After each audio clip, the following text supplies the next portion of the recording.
बोलिए देवी मैया की जय। दोस्तों, मैं आप सबके सामने एक नवरात्रि देवी माँ की गीत लेके आई हूँ और गाने जा रही हूँ। तो गीत को पूरा सुनना, आप लोग आनंद लेना और गीत कैसे लगेगी कमेंट में जरूर बताना।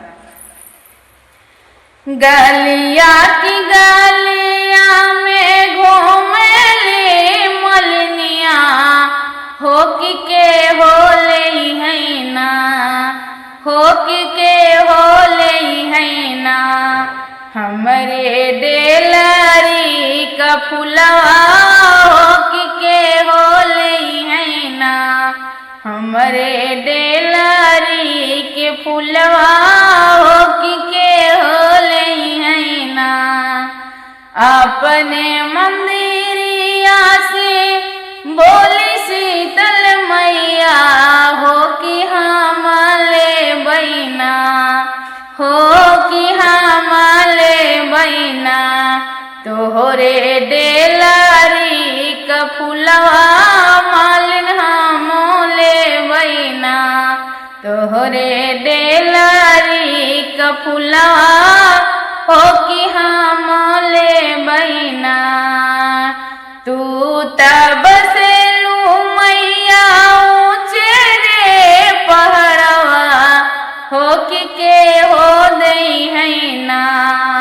हमरे फूलावा के दमवा मैया के हो दई है ना, हमरे फूलावा के दमवा मैया के हो दई है ना। जाऊने बझनिया के गोदिया हम भरबई, मालिन होई दई है ना। तोहरे फूलवा के दमवा मालिन होई दई है ना, तोहरे फूलवा के दमवा मालिन होई रे दई है ना। अपने मंदिरिया से बोली दुर्गा मैया, हो कि हम ले बैना। तोहरे डेलरी का फुलवा मालिन हम ले बैना, तोहरे डेलरी का फुलवा मालिन हम ले बैना। तू तब से लू मैया ऊँचे रे पहाड़िया, हो के हो दई है ना। हमरे फूलवा के दमवा मैया के हो दई है ना, हमरे फूलवा के दमवा मैया के हो दई है ना। जाऊने तिरियावा के मानिया सजौबई, मालिन होई रे दई है ना।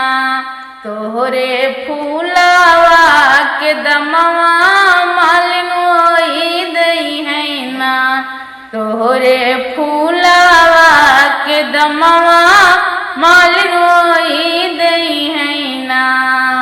अपने मंदिरिया से बोली काली मैया, हो कि हम ले बैना। तोहरे डेलरी का फुलवा मालिन हम ले बैना। तू तब से लू मैया गाँव के चौरवा, हो के हो दई है ना।